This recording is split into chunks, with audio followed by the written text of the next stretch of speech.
ఓం శ్రీ సాయిరామ్. సాయి బంధులరా, ఆత్మస్వరూపులరా, ప్రేమస్వరూపులరా, మన ఆదివారం 12 చింతపల్లి సాయిబాబా గారి దివ్య మందిరంలో బ్రహ్మశ్రీ చాగంటి కోటేశ్వరరావు గారి ప్రవచన కార్యక్రమానికి రమ్మని చెప్పి ఆ మందిర చైర్మన్ ధనంజయ గారు ఆహ్వానం లాంటి ఆదేశం ఇస్తే మొదట వెళ్ళడానికి అవకాశం లేకుండా ఉన్న తర్వాత మన గురుదేవులు సాయినాథుల వారి సంకల్పానుసారంగా వెళ్ళాలనుకున్న మరొక ప్రోగ్రాం క్యాన్సిల్ అయిపోయి చింతపల్లి వెళ్ళడం జరిగింది. సరే, మనందరి ఆధ్యాత్మిక మార్గంలో ప్రయాణం చేస్తున్న, భక్తి మార్గంలో ప్రయాణం చేస్తున్న హిందువులందరికీ భగవంతుడి దర్శనం, పుణ్యక్షేత్రాల దర్శనంతో పాటు బాగా హైందవత్వాన్ని లేదా సనాతన ధర్మాన్ని లేదా భగవంతుణ్ణి ప్రేమించే వాళ్ళందరూ కూడా వాళ్ళకి ఇష్టమైనటువంటి కొంతమంది వ్యక్తులు కూడా కలవడానికి ఇష్టపడతారు. వారిలో నాకు చాగంటి కోటేశ్వరరావు గారు, గరికపాటి గారు, చిన్నజీర స్వామి గారు, సామవేద షణ్ముఖ శర్మ గారు, ఇలా ఒక 3-4 మహానుభావులు ఉన్నారు.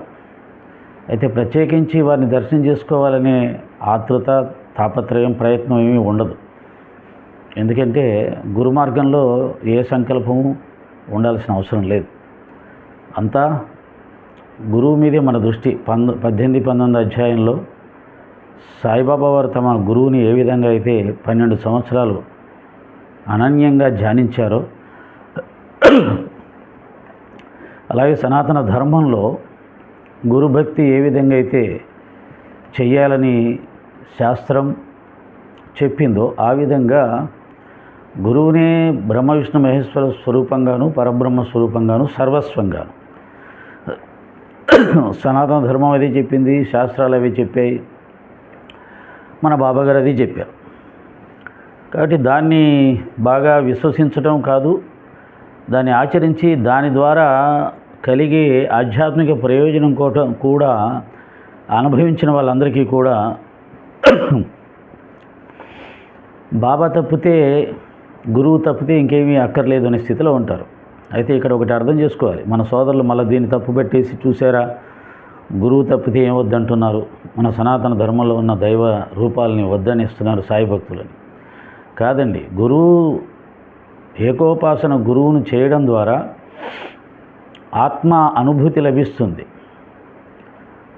రాముడైనా, కృష్ణుడైనా, ఏ దేవుడైనా ఆత్మస్వరూపులు కనుక ఆత్మ అనుభూతి, ఆత్మకు సంబంధించినటువంటి జ్ఞానం కలిగే కొద్దీ రామభక్తులు ఆత్మారాముని చూస్తారు, కృష్ణ భక్తులు కృష్ణ పరమాత్మ యొక్క ఆత్మతత్వాన్ని చూస్తారు, గురు భక్తులు గురువును ఆత్మస్వరూపంగా అనుభవిస్తూ ఉంటారు.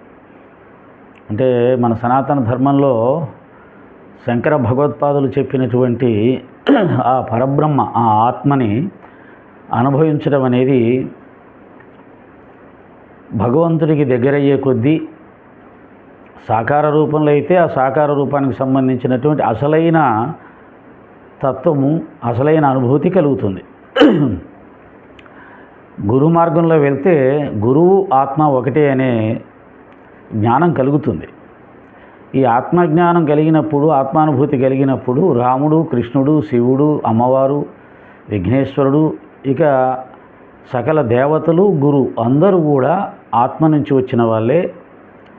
కనుక ఆత్మకు దగ్గర అయ్యే కొద్దీ కూడా అన్ని రూపాలు ఆత్మలో కలిసిపోతాయి. దాన్ని ఆత్మజ్ఞానం అంటారు, ఆత్మానుభూతి అంటారు.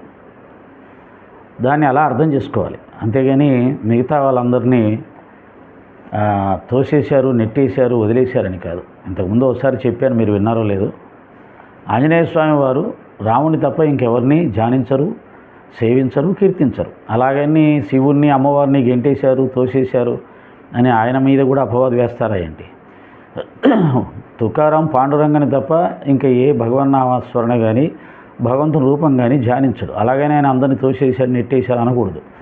కాబట్టి ఇది అందుకే నేను మొదటి నుంచి చెప్తున్నాను, ఇది ఆధ్యాత్మిక జ్ఞానం. బాబాగారి మార్గంలో, గురు మార్గంలో పోయేవారికి ఆధ్యాత్మిక జ్ఞానం ఉంటుంది. మీది కాస్త ఆధ్యాత్మికము, ఎక్కువ లౌకికం. దేశము, మతము, కులము, సమాజము, ఆచారాలు, సంప్రదాయాలు ఇవి కూడా సామాజికంగా దేశానికి పనికొచ్చేవి కాదను. కానీ ముక్తి మార్గంలో ప్రయాణం చేసేవారికి పూర్తిగా భగవంతుడు, భగవతత్వం మాత్రమే లక్ష్యంగా ఉంటుంది. మీరు రెండు ముఖ్యం అనుకొని ప్రయాణం చేస్తూ ఉంటారు. కాబట్టి ఈ ముక్తి మార్గం యొక్క పూర్తి తత్వం మీకు అర్థం కాదు. కాబట్టి ఇప్పుడు మన వాళ్ళు కూడా కొంతమంది రకరకాలుగా వ్యాఖ్యానాలు చేస్తారు. గురువు అంటే ఏదో ఊరికే కొంతవరకు గౌరవించాలి, కొంతవరకు పూజించాలి, కానీ దేవుళ్ళకి పూజిస్తారేంటి అని. గురువులలో ఉన్న రకాలు తెలియకపోవడం వల్ల వాళ్ళు అలా మాట్లాడుతుంటారు. సరే, వారి జ్ఞానం వారిది. మనం ఇంకా లోతుకి వెళ్ళే కొద్ది టైం చాలా పడుతుంటుంది. మా వాళ్ళు ఇప్పుడే అరుస్తుంటారు, మీరు అర్ధ గంటలు చేస్తుంటారని. కాబట్టి చాగంటి కోటేశ్వరరావు గారు, గరికపాటి గారు, సామవేద షణ్ముఖ శర్మ గారు, చిన్నజీవి స్వామి గారు, ఇవి ఏమండి ఇంకా లోకంలో గొప్ప గొప్ప ప్రవచకులు లేరా? వీళ్ళనే చూడాలని ఎందుకు అనుకుంటున్నారు అని అంటే మనం ఏం చెప్పలేం. ఎందుకంటే ఇప్పుడు అది కూడా అంటుంటారు కదా, ఎంతోమంది మన గురువులు ఉన్నారు, మన దేవతలు ఉన్నారు, బాబా గారిని ఎందుకని. ఎప్పుడు ఎవరి మీద భక్తి కలుగుతుందో, ఎవరి మీద ప్రేమ కలుగుతుందో, ఇవంతా రుణానుబంధంగా ఉంటుంది కదా. మనం చేసుకున్నటువంటి కొన్ని మనమందరం ఒక స్థాయిలో ఉన్నాం. ఇంతకుముందు కూడా చెప్పా, మనం ఎందుకు మన తల్లిదండ్రుల గర్భంలో పుట్టాలి? టాటా బిర్లా లాంటి గొప్ప తల్లిదండ్రుల ఇంట్లో పుట్టొచ్చు కదా. మనం ఎందుకు ఇప్పుడు ఉన్నటువంటి మన తల్లిదండ్రులకు ఉన్నటువంటి ఆ జ్ఞానం ఉన్న వాళ్ళ ఎందుకు కడుపులో పుట్టాలి? చక్కగా చాగంటి కోటేశ్వరరావు, గరికపాటి గారు ఇలా మహాపండితులు ఇంట్లో పుడితే బాగుండు కదా. ఇదంతా సెలెక్షన్ మన చేతిలో ఉందా? లోకంలో చాలామంది ధనవంతులు ఉండవచ్చు, గుణవంతులు ఉండవచ్చు, కానీ నా చుట్టూ ఉన్న వాళ్ళు నాకు పరిచయస్తులుగా ఉంటారు. వారితో నా స్నేహం, వారితో నా జీవితం గడిచిపోతుంది. ఆ తర్వాత మీరు వచ్చి వీళ్ళకంటే గొప్ప వాళ్ళు ఉన్నారు, వీళ్ళని ఏంటి మీరు స్నేహం చేస్తున్నారు, వాళ్ళతో స్నేహం చేయొచ్చు కదా అంటే ఎలాగండి బాబు? ఆ మాత్రం జ్ఞానం లేకుండా మనం మాట్లాడితే ఎలాగా? కాబట్టి బాబాగారి పరిచయము, బాబాగారి సచిత్ర పరిచయము రుణానుబంధంగా వస్తుంది. వచ్చినప్పుడు దాన్ని చూసి చదివి బాబాగారిని ఆశ్రయించినప్పుడు ఫలితాలు వస్తున్నప్పుడు ఆయన్ని ఆరాధించుకుంటూ వెళ్తారు. అబ్బాయి నిన్నగాక మొన్న వచ్చాడు, ఆయన ఎట్లా ఆరాధిస్తారంటే ఎప్పటి నుంచో ఉన్నవాళ్ళు వాళ్ళ జీవితంలోకి రాలేదు, వాళ్ళ గురించి ఎవరు చెప్పలేదు. ఎన్నో కారణాలు ఉంటాయి కదా, అవన్నీ కూడా పెద్ద మనసుతో ఆలోచిస్తే అర్థమవుతుంది. సరే, ఆ విధంగా గరికపాటి గారిని చూశాను మార్కాపూర్లో. మా హరిహరరావు గారు ఏర్పాటు చేసిన ఒక కార్యక్రమంలో సంతోషం. అలాగే చాగంటి గారిని కూడా చూడాలని ఉన్నా సరే, ఈసారి ఆదివారానికి కుదిరేటట్టుగా లేదన్నాను. మా కృష్ణ గురుగారు మీరు రాకపోతే లోటుగా ఉంటుంది, మీరు వస్తే బాగుంటుంది అంటున్నాడు. అయినా కానీ రానని చెప్పాను. ఎందుకంటే నేను లలిత్ కుమార్ గారితో మంచి ప్రేమపూర్వక చర్చలకు వెళ్ళాలనుకున్నాను. సరే, అది ఆగిపోయింది. ఇక దాని ఉద్దేశం నేను చింతపల్లి వెళ్ళాలని బాబాగారు ఆదేశం ఉండొచ్చు అనుకొని అటు వెళ్ళడం జరిగింది. సరే, ఆ రకంగా దూరం నుంచే ఆ యొక్క సరస్వతీ పుత్రుని దర్శనం చేసుకున్నాం, నమస్కారం పెట్టుకున్నాం, సంతోషించాం. ఆ కోరిక కూడా తీరింది. ఆ తర్వాత అక్కడ చాగంటి గారి ఉపన్యాసంలో, ఆ మండుటెండలో, ఆ వడగాల్పుల్లో వేలాది మంది కూర్చొని చక్కగా విన్నారు. గోమాత యొక్క మహత్యాన్ని అద్భుతంగా వివరించారు. గోవు సకల దేవతా స్వరూపిణి, హిందువులకు పూజనీయమైనటువంటి ఆ తల్లి అని అందరికీ తెలిసిన వారి నోటి నుంచి వచ్చినటువంటి మాటలకు ఉండే ప్రభావం వేరు. అయితే అక్కడ అందరూ చూసింది ఏమిటయ్యా అంటే, బాబాగారి గురించి వారు ఏమైనా చెప్తారేమో. ఎందుకంటే అవధూత, ఇంతవరకు బాబాగారిని అవధూత, సాయిబాబా అని అన్నవాళ్ళు ఎవరూ లేరు. మా ఉద్దేశంలో బాబాగారు అవధూతలకు ఆరాధ్య దైవమైనటువంటి దత్తాత్రేయుడు. సాయి భక్తులకి ఆయన అందరి అవధూతలో ఒక అవధూత కాదు, లక్షలాది మంది అవధూతలు ఉంటారనో, 1,25,000 అవధూతలు ఉంటారనో, 75,000 మంది అవధూతలు ఉంటారనో, 25,000 మంది అవధూతలు ఉంటారనో చెప్తూ ఉంటారు. సరే, వాళ్ళు ఎంతమంది అనే కానీ ఆ అవధూతలందరికీ ఆయన ఆరాధ్య దైవమని దత్తాత్రేయ స్వరూపం మా ఉద్దేశం. దానికి సాక్ష్యాలు కావాలంటే ఉన్నాయి. భగవాన్ వెంకయ్య స్వామి అవధూత. ఆయన నాలుక మీద బీజాక్షరాలు రాసిన వారు ఫకీరు. ఆ ఫకీర్ గారు మా ఫకీర్ గారే. అలాగే ఉపాసని బాబా మహారాజ్, ఆయన్ని ఆ స్థాయికి తీసుకెళ్ళింది బాబా గారే. మెహర్ బాబాకి దృష్టిపాతం చేత ఆయన్ని అవతార్ మెహర్ బాబాగా చేసింది సాయిబాబా గారే. ఇంకా ఎంతోమంది అవధూతలకు వారు ఆరాధ్య పురుషులు. కాబట్టి సిద్ధకోటిలో బాబా గారు ఒకరు కాదు, సిద్ధకోటికి ఆయన అధ్యక్షుడు. అందుకనే చాలామంది మహాత్ములు చెప్పారు, యోగి సామ్రాట్ ఆయనని. ప్రపంచాన్ని పాలించే వాళ్ళు 1,25,000 మంది అవధూతలు ఉంటే వారికి 5 మంది రాజు మహారాజు లాంటి యోగులుంటే వారికి ఆయన సామ్రాట్టు అంటారు. అది అనుభవించిన వాళ్ళకి, వారిని సేవించిన వాళ్ళకి అనుభవంలోకి వస్తుంది. అందరికీ ఎలా వస్తుంది? నేను ఎప్పుడు చెప్పింది మళ్ళీ చెప్తున్నాను. రాముడి గురించి చెప్తే ఒక ముస్లిము, ఒక క్రిస్టియను పరవశించిపోతాడా ఏంటి? హిందువు పరవశిస్తాడు. కారణం వాళ్ళకి విశ్వాసం ఉండదు కాబట్టి వాళ్ళకి ఎటువంటి అనుభవం ఉండదు. అలాగే బాబాగారి గురించి చెప్తే బాబాగారిని సేవించినటువంటి, పూజించినటువంటి, ప్రేమించినటువంటి మాలాంటి వాళ్ళకి ఆనంద పారవశ్యం వస్తుంది. కానీ బాబాని ద్వేషించే వాళ్ళకి ఎలా వస్తుంది? వాళ్ళు ఏమంటారు, మాకేం కలగట్లేదే, మీకు కలిగితే మాకు కలగాలి కదా అంటారు. ఆ మాత్రం కూడా తెలియకుండా ఎలా కలుగుతుంది? ఏ తల్లి బిడ్డకు ఆ బిడ్డకే తల్లి అంటే ప్రేమ పరిగెడుతుంది. ఆ తల్లి బిడ్డ కోసం పరిగెడుతుంది. మిగతా వాళ్ళు ఎందుకు పరిగెడతారు? పక్కింటి వాళ్ళ తల్లిని చూస్తే నీ తల్లిని చూసినట్టు అంత ప్రేమ కలుగుతుందా? ఆ తల్లి తల్లి అని నమస్కారం పెడతాం, కానీ నీ తల్లి మీద ఉన్నంత ప్రేమ కలుగుతుందా? ఇది తెలుసుకోవాలి. అంటే ఆ విధంగా వారి యొక్క ఉపన్యాసం అద్భుతంగా జరిగింది. మాకు గోమాత యొక్క విశిష్టత తెలిసింది. సరే, మరుసటి రోజు నుంచి మేమందరం గోవులను ఎత్తుకుంటూ వెళ్ళి వాటి పూజించి వాటికి ఇంత ఆహారం సమర్పించి అంత భక్తిని ప్రదర్శిస్తామా, ఆచరిస్తామా అంటే అది ఎప్పుడూ ఎక్కడా జరగదు. ఇవన్నీ కూడా మన మనసులో ఒక అవగాహన కల్పిస్తాయి. ఆచరణ మొదలైతే వాళ్ళు ధన్యులే, తరించిపోతారు. సరే, అది 100కో 1,00,00,000కో ఒకరు ఉంటారు. వారి కోసమే ఇటువంటి కార్యక్రమాలు జరుగుతూ ఉంటాయని కూడా పెద్దలు చెప్తుంటారు. సరే, వారు బాబా గారి గురించి చెప్తారేమో, ఎందుకంటే అవధూత షిరిడి సాయి అని రాసినందుకు మేము చాలా బాధపడ్డాం. ధనంజయ్ గారికి కూడా మా అసంతృప్తి తెలియజేశాం. బాబా గారిని అవధూత అని రాశారు, సమర్థ సద్గురువు అనే రాయాలి కదా అని. సరే, అది ఎందుకు జరిగిందో అలా జరిగింది, అయిపోయింది. ఆయన చివరి నిమిషం వరకు కూడా బాబా గారి గురించి ఏమీ మాట్లాడలేదు.